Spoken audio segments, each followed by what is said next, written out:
Madame, mademoiselle, monsieur, bienvenue à Metro News. Voici les principaux titres qui seront développés aujourd'hui. Une situation de tension a régné ce mercredi dans plusieurs quartiers de la capitale. Des tirs nourris ont été entendus. Le porte-parole de la police nationale confirme que la police a tenté de mener une opération au bas de Delma, mais sans succès. Le ministre du Commerce, Jonas Kofi, annonce que la justice va sévir contre tous les commerçants qui refusent de libeller les biens et services en gourde. Signature ce mercredi d'un accord cadre de coopération académique et universitaire entre le ministère des Affaires étrangères et l'Agence universitaire de la francophonie. Ce protocole d'entente vise à renforcer l'enseignement supérieur, la recherche et la gouvernance universitaire en Haïti.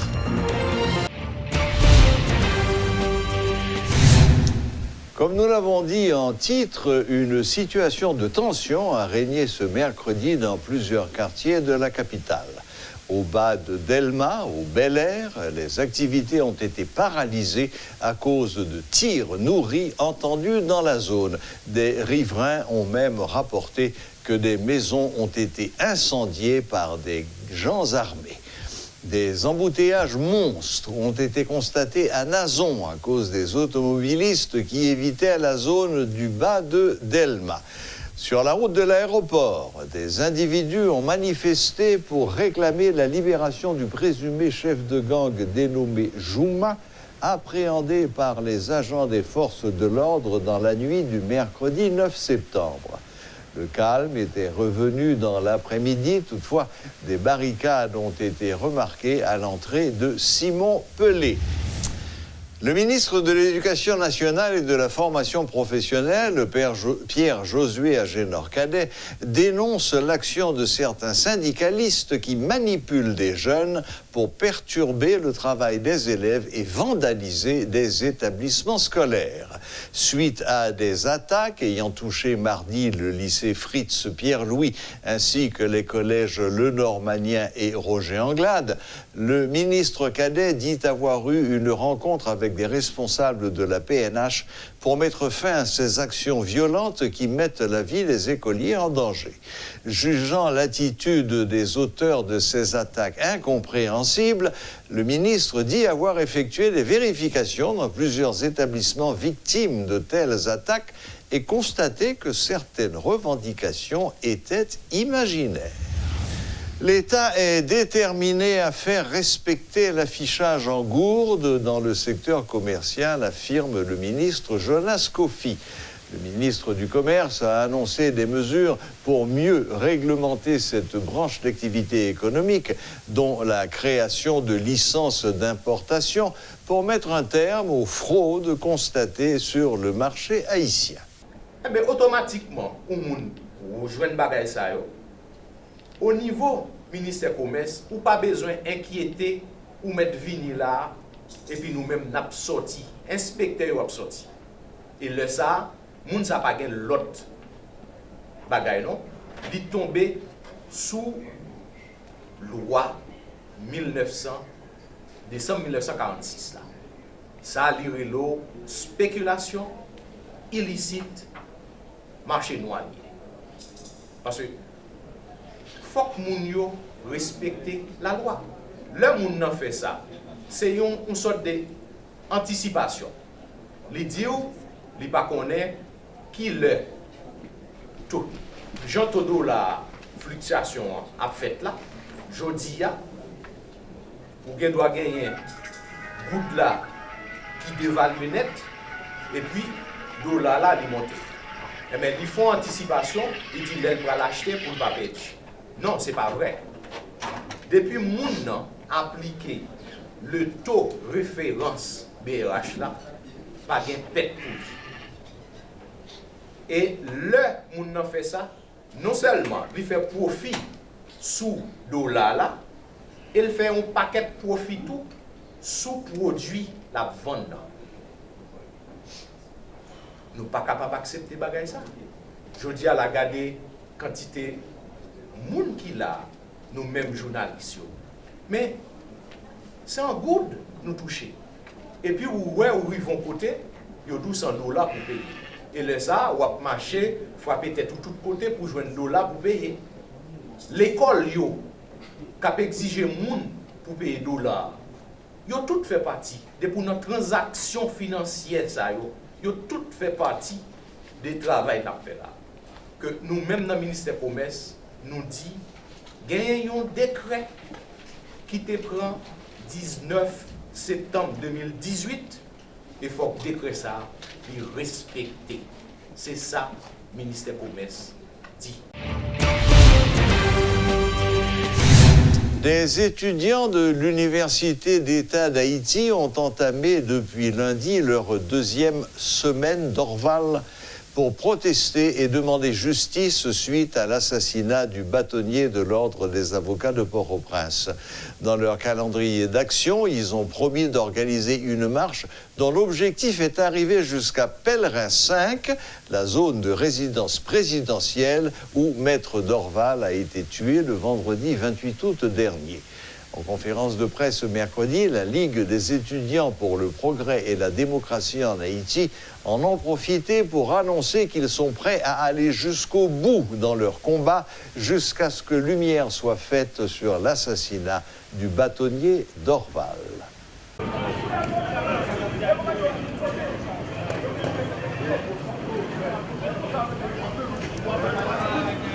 La rue Oswald-Durand, qui longe la faculté de droit de Port-au-Prince, était entièrement bloquée par du mobilier universitaire. Les étudiants mécontents s'en étaient servis pour ériger des barricades bardées de pneus enflammés. Le coordonnateur des étudiants pour le progrès et la démocratie de l'Université d'État d'Haïti, Onélès Francique, évoque le mécontentement de ses pairs. Pour nous capables de justice pour Maître Montferrier Dorval, le premier bagage que nous faisons, c'est que nous mobiliser en tant qu'étudiants. Le pourquoi, c'est parce que le premier bagage que nous clair sur lui, c'est que l'institution qui est placée pour la justice dans le pays, est faible. Et presque pas exister. Et de fait, nous camper pour nous dire, dans le cas ça pas bien enquête se poursuit. Faut que le professeur Montferrier Dorval de justice et en même temps tout monde qui a subi actes violence, OK? On dit insécurité organisée ça.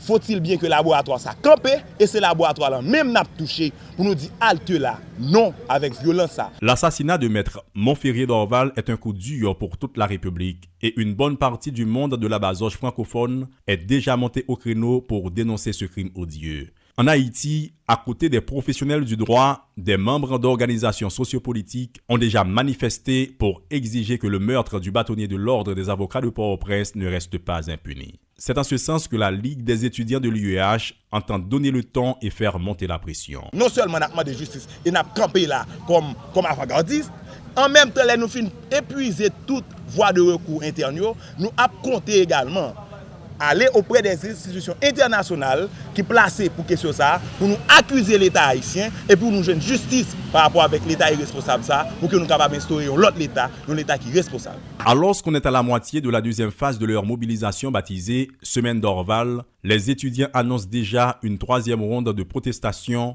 pour pousser les responsables à communiquer les résultats de l'enquête.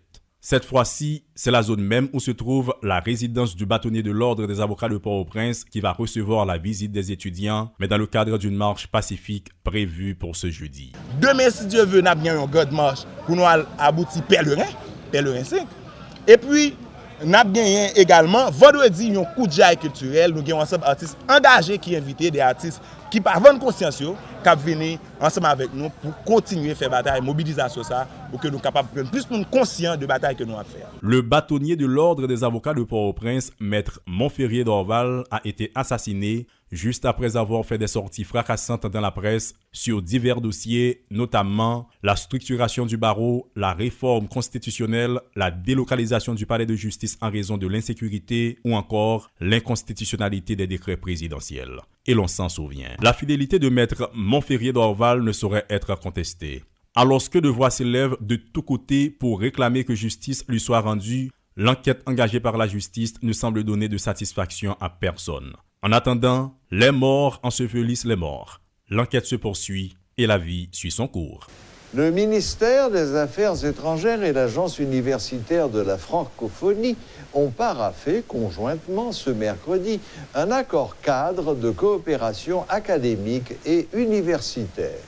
Cet accord vise à établir des pistes de collaboration entre les deux institutions autour de plusieurs priorités, notamment l'élaboration et la mise en œuvre d'une stratégie permettant de renforcer l'enseignement supérieur, la recherche et la gouvernance universitaire en Haïti.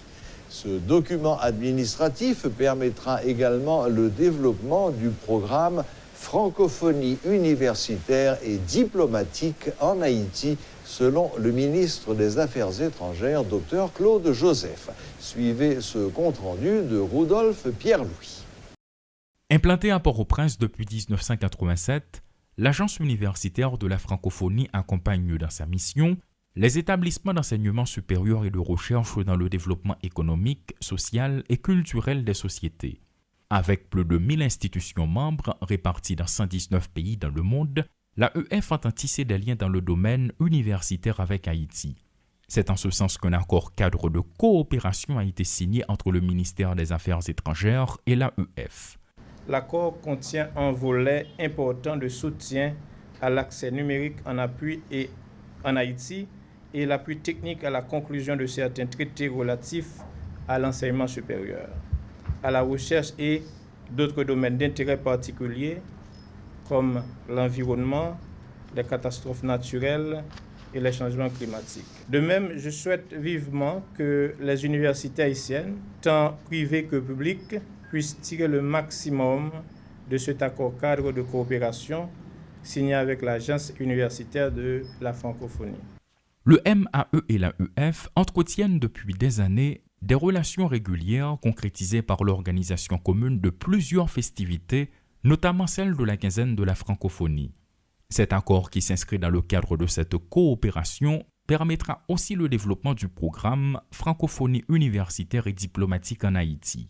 Ainsi, le mois prochain, soit dès octobre 2020, la chancellerie compte lancer un appel à candidature pour son prix de thèse, explique le ministre. Au cours du mois d'octobre, la chancellerie va lancer un appel à candidature pour son prix de thèse qui récompensera 2 mémoires. 2 mémoires en licence et 2 en maîtrise, dont un rédigé en Haïti et un autre à l'étranger, ainsi qu'une thèse de doctorat portant sur des domaines tels le droit international, le commerce international, l'immigration, la coopération internationale et les investissements directs étrangers. Fondée en 1961, l'AEF, dont le siège central se trouve à Montréal, s'engage partout où elle est présente à promouvoir la francophonie scientifique et à permettre aux étudiants ou aux jeunes diplômés francophones de réaliser leurs rêves de réussite, tant personnels que professionnels, dans un espace respectant et valorisant la diversité culturelle et linguistique. Notre idée, c'est que par le biais de la solidarité entre des universités qui sont plus fragiles et des universités qui sont plus structurées, la solidarité entre les universités et les sociétés où elles se trouvent, par le biais de cette solidarité active, nous pouvons contribuer à transformer l'université et transformer le monde. En 2020, l'AEF a soutenu et mobilisé avec succès la communauté scientifique francophone en faveur de la lutte contre la pandémie de Covid-19. Elle a lancé notamment un appel international doté d'1 million d'euros qui a permis de financer 92 projets issus de 87 établissements membres de l'AEF dans 44 pays. L'Agence universitaire de la francophonie a aussi ouvert gratuitement ses plateformes d'enseignement à distance. Le ministère des Affaires étrangères et l'Agence universitaire de la francophonie ont signé un accord cadre de coopération académique et universitaire. Par ce document administratif, les deux institutions entendent renforcer le renseignement supérieur, la recherche et la gouvernance universitaire en Haïti. Combien de fonds seront disponibles, à quand l'exécution de ce programme et quelles sont les recommandations faites aux différentes universités, que ce soit dans la sphère publique ou privée, pour en bénéficier? Autant de questions importantes, mais qui restent pendantes. Berno Augusma et Rudolph Pierre-Louis pour Télémétropole. Voilà, la boucle est bouclée. Merci de nous rester fidèles et à la prochaine, même heure, même chaîne.